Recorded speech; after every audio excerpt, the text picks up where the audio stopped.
Introduction.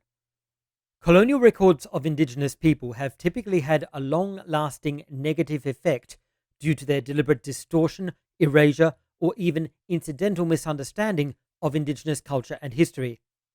In some cases, such colonial records eventually result in long-standing myths perpetuating damaging stereotypes.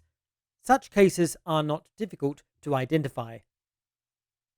However, in other cases, the situation is more complex. Occasionally, well-meaning attempts to debunk apparently colonial narratives only result in the perpetuation of historical distortions and contribute to the disenfranchisement of indigenous people. This is the first video in a series of 3 using the Black Pygmy genocide narrative found in Taiwan, Australia, and New Zealand to examine how battles over indigenous history can disenfranchise indigenous groups even when attempts are being made to restore the history accurately. This video addresses these topics. 1. History wars. 2. Pygmy facts and fantasy. 3. Black Pygmies in Taiwan. 4. Black Pygmies in Australia. 5. Black Pygmies in New Zealand. Use the timestamps in the video description to navigate the content. History wars. On the 10th of December 2020, a post was made on the Black Lives Matter Taiwan Facebook page objecting to a recent article in the Taipei Times, a local newspaper. Linking to the article, the post's author, the admin of the group, wrote, quote, "This Taipei Times article is an example of lying by omission. He omits one crucial word," end quote. The Taipei Times article described the survival of an indigenous festival held by the Saishat people, memorializing the extinction of a mysterious group of very small people who lived in the distant past. When asked to explain the crucial word which they believed was missing from the Taipei Times article, the admin explained that it was the word, quote, negrito, end quote, linking to a Reuters article which described the extinct people as, quote, negritos, end quote, and identifying them explicitly as, quote, dark-skinned, end quote. The admin further stated that he believed there had been a systematic attempt, quote, to cover up the fact that they were black people, end quote, also claiming there had been gradual efforts, quote, to demonize them, end quote, saying, quote, earlier articles mentioned the fight over a love affair. You've gradually changed it over the past years to molestation and now rape, end quote. Another poster also claimed that, quote, there is an agenda to readily discredit and erase their identity as black, end quote. Responding to comments that the oral histories concerning these small, dark-skinned people were inconsistent and unsupported by either archaeological or genetic evidence, this second poster also made the claim that, quote, we know that they were referred to as black for centuries, and seeking to discount the oral passing of history is very unwise and very colonizing at its root, end quote, adding, quote, geneticists haven't yet devised a test that can conclusively determine a person's race, end quote. The admin added a post saying, quote, there's been a gradual removal of the dark skin and a systematic blaming of the extinct tribe by Taipei Times, end quote. They clarified that the extinct people, quote, were negritos, not Africans, but they were black, end quote. The admin further argued, quote, according to anthropologists, they were the real Aboriginal people of Taiwan, end quote, posting a screenshot from Google Books of an academic history of Taiwan which stated, quote, this putative Negrito race, the anthropologists argued, were the real Aboriginal people of Taiwan, end quote. The heat of this online dispute illustrates the importance of the issues at stake. Erasure of truly indigenous people, racist historical revisionism, and dismissal of traditional oral accounts are serious issues. Both the admin and the second poster presented several articles arguing their case, and the admin's citation of a professional historical work gave credibility to their claims of the increasing colonial demonization of a black indigenous people in Taiwan. The historical genocide of indigenous people by colonizers is depressingly common, as is the erasure or dismissal of traditional records, especially oral accounts. Consequently, the narrative presented by the admin and second poster is intuitively credible. Further support for their narrative is provided by the fact that this same dispute is by no means unique to the history of Taiwan. In fact, this very conversation about the racist erasure from history of ancient black pygmies being exterminated by people who replaced them and claimed indigenous status for themselves has been played out in two other nations with colonial pasts, Australia and New Zealand. However, the history and development of this particular dispute is complex, and unraveling it leads to some unexpected conclusions. Pygmy facts and fantasy. Finding the facts regarding this contested narrative starts with the European fascination with pygmies. The 2006 paper Strange Alliance, Pygmies in the Colonial Imaginary by Chris Ballard of the Australian National University provides a detailed overview of how, quote, Western exploration in Africa, Asia, and the Pacific, end quote, created a, quote, colonial pygmy mythology, end quote.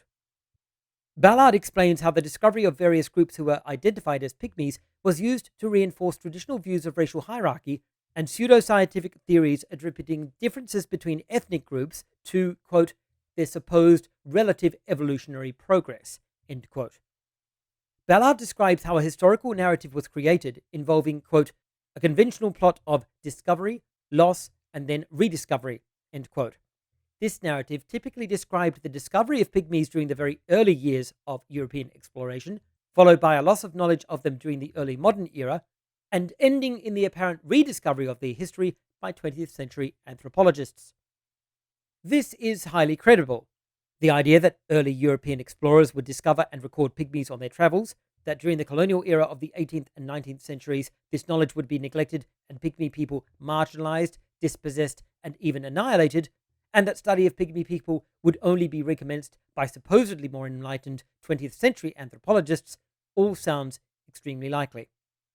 The history of exploration, colonization, and historical reinterpretation has certainly followed this general pattern several times in the past. However, Ballard rightly identifies the earliest European records of pygmies as mythological, in the sense that they were unscientific, typically poorly sourced, nearly always wildly inaccurate, and were much more like fantasy than reality.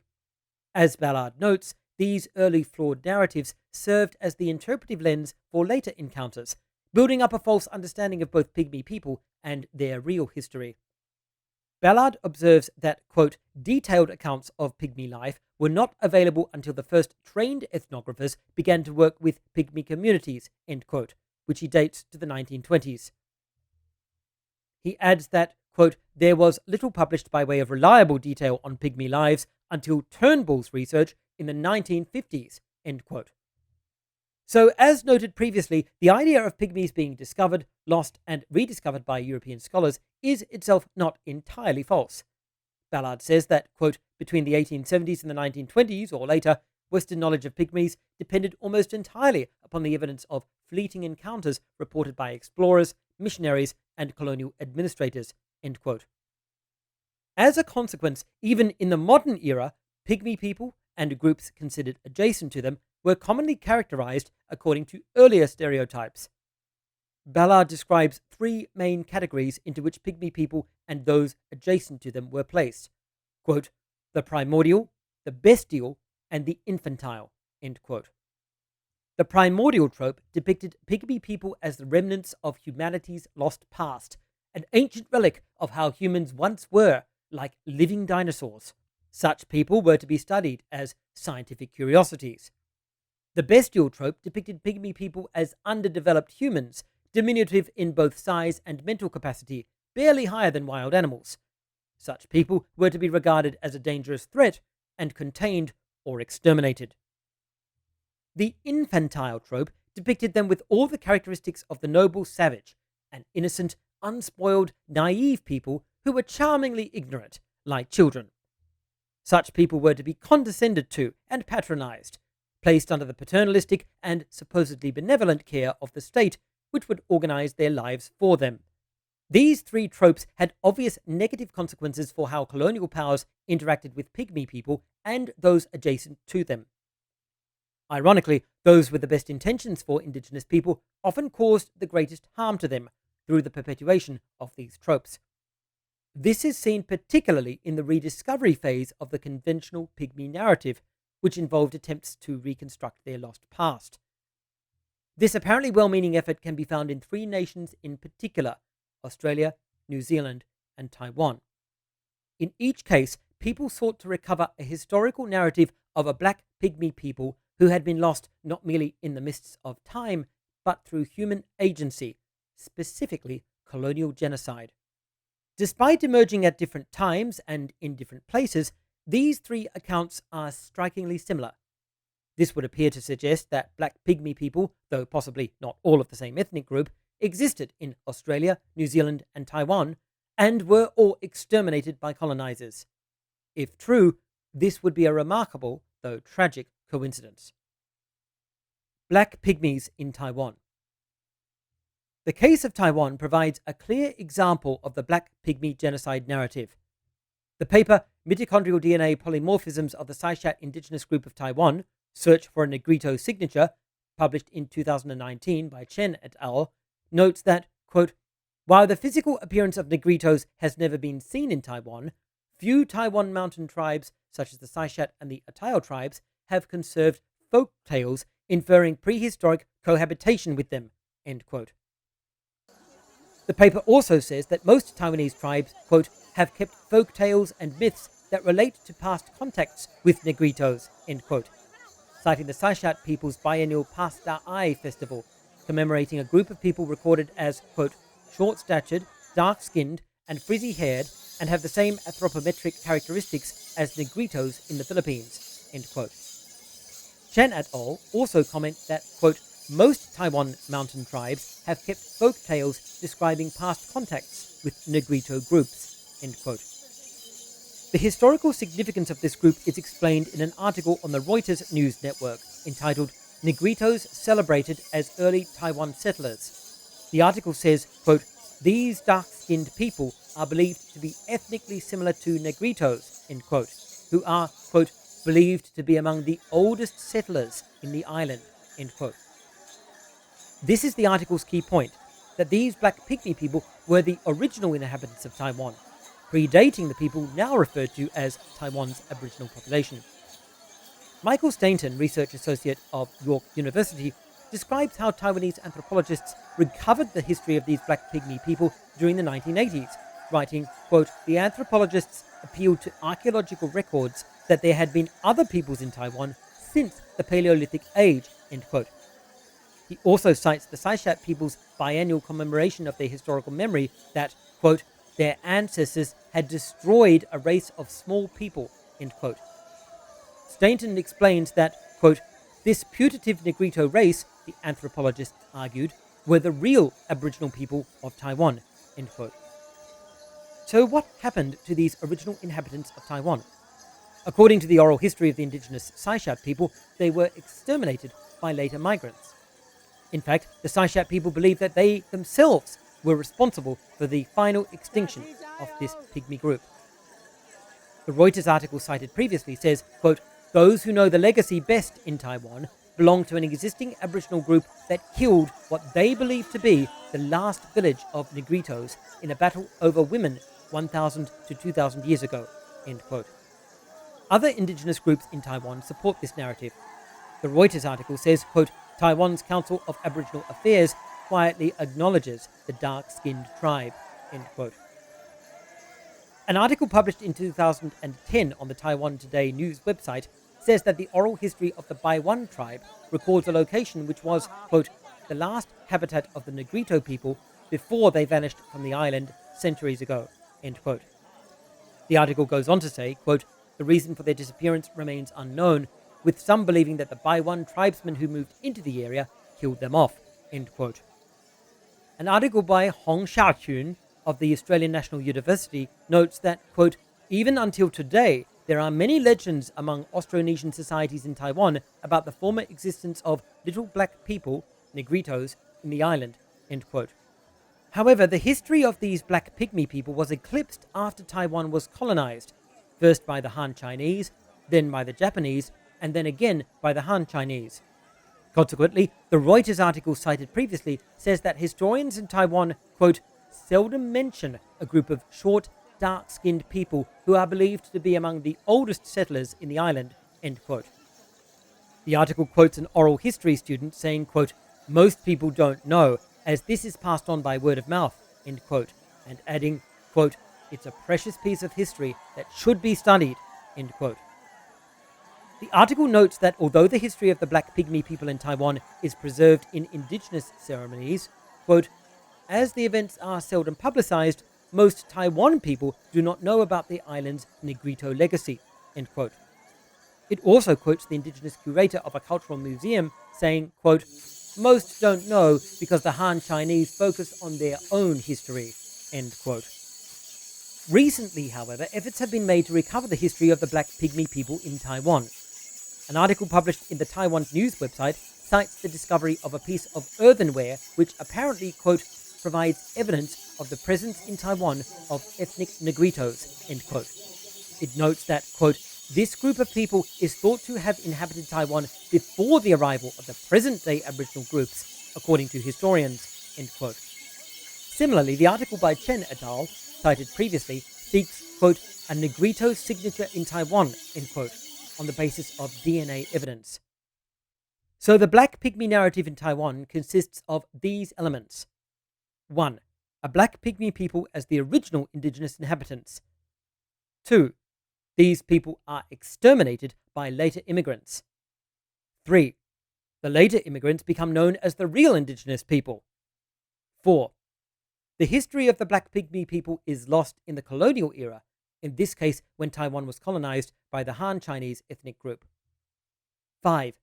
Historical memories of the Black Pygmy people are preserved in indigenous oral traditions. 6. Late-stage colonial or post-colonial historians and anthropologists start to recover the history of the Black Pygmy people. As we shall see, this same narrative is found in the Black Pygmy history of Australia and New Zealand. Black Pygmies in Australia. In 1896, an anonymous article entitled The Ethnology of the Australian Blacks, published in the Australasian Anthropological Journal, proposed that Australia's first indigenous population was a group of Black Pygmies who had migrated from Southeast Asia. In support of his claim, the author cited the 19th century French biologist Jean-Louis Armand de Quatrefages de Brieux, to whom he referred as, quote, an anthropological specialist. He quoted de Brieux writing, quote, the dwarfs or Negritos in early times occupied much more of Asia and Africa than in later times, being killed in Africa by the Negroes, and in Asia they were killed by the Papuans, end quote. The anonymous author then noted that this agreed with his own theory that, quote, the Negritos were the first to pass from the locality that is now the Indian Ocean, as he shows, into Africa and Asia, and, as we find proof, into Indonesia and Australasia, end quote. He also claimed that subsequently Papuan people entered both Indonesia and Australasia, and, quote, there many of the Negrito men were killed by them, end quote, saying that the women were spared as wives, and that these pygmy people became extinct as a result.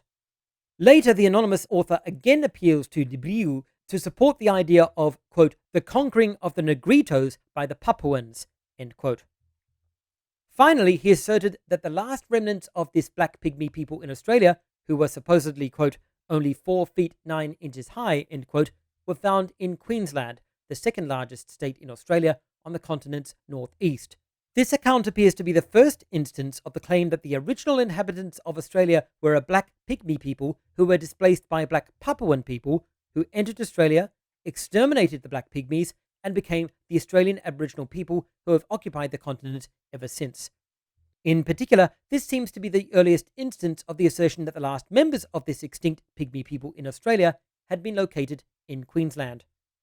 In 1899, this view received further support from Australian Aboriginal oral history. John Matthews' book, Eagle, Hawk and Crow, a study of the Australian Aborigines, including an inquiry into their origin and a survey of Australian languages, sought to identify the origin of the Australian Aboriginals through a close reading of their own cultural narratives. Unusually for the era, Matthew took Aboriginal oral history very seriously and considered that even the Aboriginal mythology contained valuable and accurate historical information about their deep past, writing that, although the myths, quote, at first appeared to be wild, nonsensical fantasies, end quote, it was possible to give them, quote, a beautiful and rational interpretation, End quote. In particular, Matthew believed that some of these myths were strong evidence for, quote, the theory of preoccupation of the country by a distinct race, end quote. Here, he referred to the already common idea that Australia had first been inhabited by a group of black Pygmy people who were later displaced and exterminated by the Australian Aboriginals. Matthew focused specifically on the Dreamtime story of the eagle, hawk, and crow, which he discovered was told by various Aboriginal tribes across the country. Although the story took various different forms, it always involved a conflict between the two birds, with the eagle hawk always victorious over the thoroughly defeated and humiliated crow. Matthew took particular note of the fact that in some forms of the story, the eagle, hawk, and crow were said to represent different groups of people. The eagle hawk, symbolic of a physically large and dominant group, and the crow, symbolic of a physically smaller, weaker, and distinctively black group. The fact that the story was so widespread across Australia, and the fact that its core features were so consistent, combined with its frequent association with two groups of people, led Matthew to the conclusion that, quote, the eagle, hawk, and crow represent two distinct races of men which once contested for the possession of Australia, the taller, more powerful, and more fierce eagle hawk race, overcoming and in places exterminating the weaker, more scantily equipped sable crows, end quote. This analysis of the Australian Aboriginals' own oral history provided substantial evidence for the theory of an original black Pygmy people as the first human inhabitants of Australia, who were displaced by a later group of larger and stronger people of Papuan origin, who colonised Australia, exterminated the Pygmies, and became the Australian Aboriginals. During the 1930s, this theory received even greater support from the work of anthropologists Norman Tyndale and Joseph Birdsall, who identified what they believed was a group of Pygmy people living in northern Queensland who were ethnically distinct from the Australian Aboriginal population. Professor Russell McGregor, former lecturer in history at James Cook University in Australia, explains that Tyndale and Birdsall believed this group of Pygmy people were, quote, relics of the first human occupants of Australia, refugees from later waves of Aboriginal invaders who seized all but the most inhospitable parts of the continent, end quote. McGregor describes Tyndale and Birdsall's claim that, quote, the diminutive Negritos had been pushed aside by two later waves of physically larger Aboriginal invaders, end quote. This theory was readily accepted by Australian and European historians, since, as McGregor observes, quote, the successive waves of invaders model of territorial occupation was one with which European people were familiar, end quote. He notes that historians, quote, knew it applied to the past of Europe itself, as well as Asia and Africa, end quote. So it was not difficult for them to conclude it applied to Australia as well. Indeed, in the case of Australia, it could not be ignored that this history had a very recent counterpart in the experience of the Australian Aboriginals themselves, who were displaced, suppressed, and almost exterminated when the continent was colonised by the English. Consequently, this historical interpretation became accepted in academic circles. McGregor cites the influential Australian historian Manning Clark introducing his own book on the history of Australia by describing this invasion theory as, quote, unquestioned fact, end quote. In an article entitled, quote, The Extinction of the Australian Pygmies, published in 2002, Keith Windschuttle and Tim Gillen write that, quote, from the 1940s until the 1960s, it was fairly widely known there were Pygmies in Australia, end quote. McGregor provides evidence supporting this claim, writing that in 1962, a Dr. R.A. Douglas, quote, not only presented a paper entitled Pygmies in Australia, he also presented to delegates a real pygmy, end quote, apparently from far north Queensland. McGregor also says, quote, stories about pygmies in the North Queensland jungles were recounted in numerous newspapers and magazines between the 1940s and 1970s, end quote. Windschuttle and Gillen say that, quote, this was a fact recorded at the time not only in anthropological textbooks and articles, but also in popular books about the Australian Aborigines, end quote. They add, quote, the more famous photographs of the Australian Pygmies were reproduced in both the academic and the popular literature. At the time, there was controversy about their origins, but not over the fact of their existence, end quote. Their comments have some merit. Sinologist Ted Rule's article, The Enigma of the Australian Pygmies, published in 2010, cites the book Pygmonia, In Search of the Secret Land of the Pygmies, by Peter McAllister of the University of Queensland, published in 2010, saying, quote, "McAllister gives us ample evidence of the existence of a group of significantly small people living round cairns 70 years ago," end quote. However, Rule finds fault with McAllister for not committing to the theory himself, saying McAllister is unconvinced by Birdsall's thesis, and says that from McAllister's book, quote, "it remains unclear as to whether there still remain people in the area who have the physical characteristics of the people of 70 years ago, and if not, why not," end quote.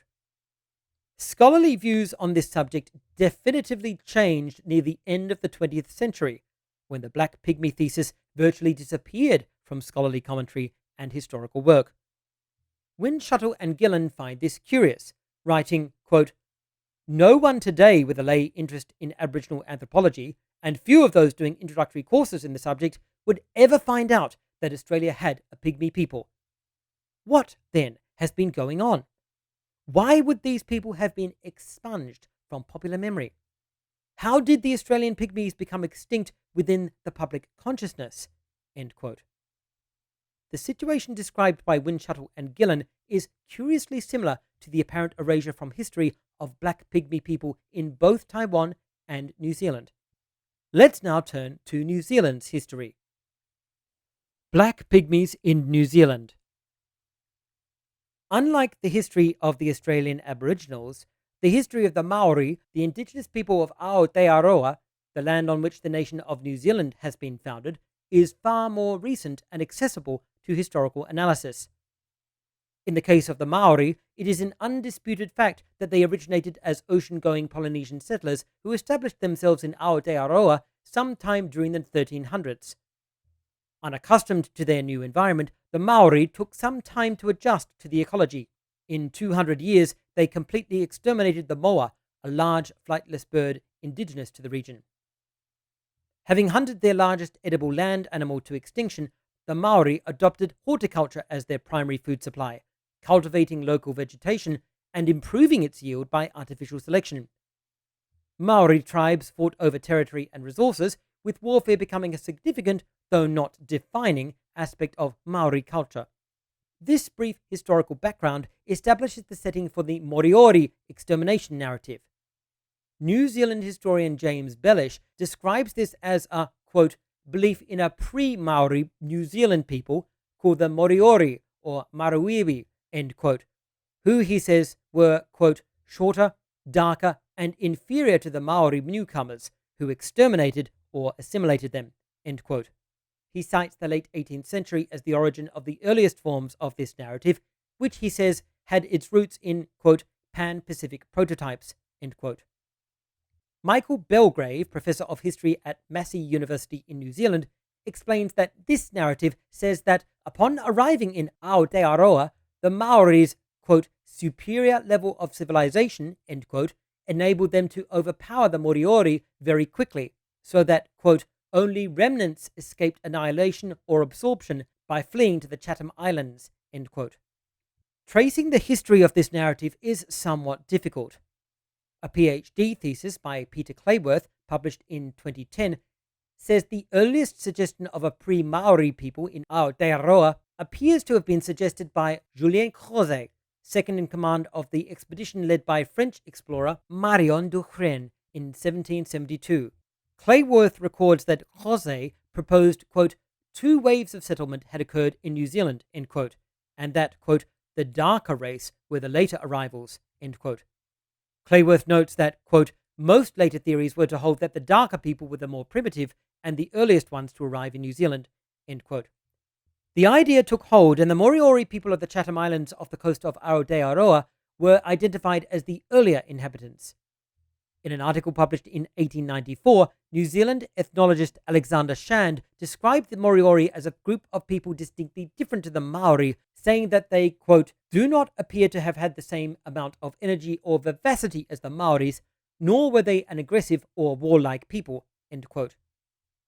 Notably, his article also observes, quote, it is sad to say that the people may be spoken of in the past tense, for there are only about 25 of them alive at the present time, end quote. Shand was clearly aware of the fact that the Moriori had declined radically in number, though he does not discuss the cause in his article. As with the Taiwan Black Pygmy narrative, the proposal that the Moriori were Aotearoa's original inhabitants drew support from indigenous oral histories. Clayworth notes that different Maori people held a variety of views on their own history, saying, quote, some held that their ancestors arrived to an empty land, while others believed there were other groups already here when their own ancestors arrived, end quote. The Black Pygmy narrative in New Zealand appears to have been first fully synthesized by ethnologist Stevenson Percy Smith in his book The Law of the Warewananga, or Teachings of the Maori College on Religion, Cosmology and History, published in 1913. A master's thesis by Jacinta Black of the University of Canterbury in New Zealand, published in 2007, says that Smith based his work on documents given to him by Maori scholar Hoani Te Watahoro, who assured Smith that these documents were the accurate records of Maori oral accounts. Blank notes that the historical narrative synthesized by Smith using these documents and other sources, quote, featured a pre-Maori population conquered and exiled by descendants of the first Polynesian explorers, end quote. This was the same kind of narrative also seen in Taiwan and Australia, of a black pygmy people who were the original inhabitants of a territory being displaced and exterminated by later immigrants who colonized the territory, claimed it for themselves, and became known as its true indigenous people. As the narrative goes, the Maori displaced the Moriori people from the main island of Aotearoa, forcing them to the nearby Chatham Islands. However, the Maori followed them there and staked a claim on this region as well. Professor Richard Boast of the University of Wellington in New Zealand quotes first-hand historical accounts of the event, which apparently took place in 1835, including the record of Chief Toenga, dated to 1870. Toenga describes how he led his tribe to the Chatham Islands and, quote, took possession according to ancient custom, end quote, saying that some of the inhabitants fled, while others, quote, we killed according to the ancient customs, end quote. Boast quotes another chief who participated in the event, stating, quote, we took possession of the lands in accordance with our customs, and we caught all the people. Not one escaped, end quote. On the basis of various historical sources, historian Michael King describes the conflict between the Maori and the Moriori on Chatham Island, writing, quote, Maori assertion of rights turned into a bloodbath. Several hundred Moriori were killed, and many of these were eaten, end quote. King also quotes an account given in 1862 by Hinawaru Tapu, a Moriori survivor of the incident. Hinawaru says, quote, they killed us wherever we were found, end quote. He says how they, quote, fled to the bush, concealed ourselves in holes underground, and in any place to escape our enemies. It was to no avail. We were discovered and killed, men, women, and children indiscriminately, end quote. This historical event became part of the Black Pygmy narrative in modern New Zealand. The Moriori of the Chatham Islands were identified as the short, dark-skinned people who were the original inhabitants, and the Maori as the lighter-skinned, larger, and more powerful people who colonized Aotearoa, invaded the Chatham Islands, and exterminated the Moriori. Clayworth writes that by the early 20th century, this view, quote, had become the orthodox view of the past, end quote, among European settlers of Aotearoa, and, quote, held sway from the 1910s until at least the 1960s, end quote. In recent years, the events on Chatham Island have been interpreted from an even more uncomfortable perspective. In 2015, Dr. Andre Brett, Honorary Fellow in History of the University of Wellington in New Zealand, wrote a paper arguing, quote, Moriori were victims of genocide, end quote, and that, quote, genocide scholars have not engaged with the killing of the Moriori people, end quote. Although Brett argues that the killing of the Moriori, quote, was genocidal in nature, end quote, he mitigates the severity of the event somewhat by proposing that the Maori leaders of the killing, quote, departed from Maori tradition and demonstrates a clear colonial influence, end quote. Brett therefore concludes that although the killing of the Moriori was genocidal, it was caused by the colonial introduction of, quote, ideas and language of racial hierarchy to justify extermination, end quote, by the European settlers. Nevertheless, Brett also comments on, quote, the failure of successive generations to properly remember or even identify the genocide, end quote. Conclusion. Thus far, we have observed a specific narrative common to the indigenous histories of Taiwan, Australia, and New Zealand. The details of this narrative's three forms are remarkably similar. In each case, an indigenous people have been grievously wronged, their history neglected or erased, and their position as the truly original people of the land has been displaced by their conquerors. In the beginning of this video, we saw an example of how this narrative has provoked outrage and strong concern over how indigenous history is recorded, interpreted, and communicated. That concern is legitimate. However, in this case, it is badly misplaced. The narrative I have described to you, in each of its three different forms, is false. Although some of the details are true, certain key facts have been omitted and others misrepresented. More seriously, the narrative I have described to you in each of its three forms is dangerous. In each case, this narrative has been used by colonial interests to mitigate their own guilt and by right-wing interests to discredit, delegitimize, and legally dispossess indigenous people. Why am I telling you this? Why did I mislead you with those false narratives? My motivation was to demonstrate to you just how difficult it can be to identify the facts when dealing with indigenous history and culture. As of this year, I have spent 9 years working in close proximity with Taiwan's indigenous communities, and during that time I have learned the hard way that indigenous matters are virtually never as clear-cut and as simple as they appear, no matter who you hear them from, even when that includes indigenous people themselves. These days, when I hear a narrative about indigenous history, or even about recent events concerning indigenous people, I am extremely wary about drawing conclusions until I have taken the time to assess the information I've been given to the greatest extent possible. Sometimes the situation is just beyond me. I find myself unable to draw a reliable conclusion or identify the relevant facts, and I'm reduced to suspending judgment on the issue. Another reason for presenting you with those false narratives was to demonstrate to you how innocuous anti-indigenous propaganda can appear. At face value, none of those narratives looked like a right-wing fabrication, yet all of them contained distortions carefully calculated to undermine indigenous rights and legitimize their dispossession. Remember the screenshots of the Black Lives Matter Taiwan Facebook page I showed you at the start of this video, in which strongly liberal BLM supporters were enthusiastically supporting the narrative of a historical black pygmy genocide in Taiwan?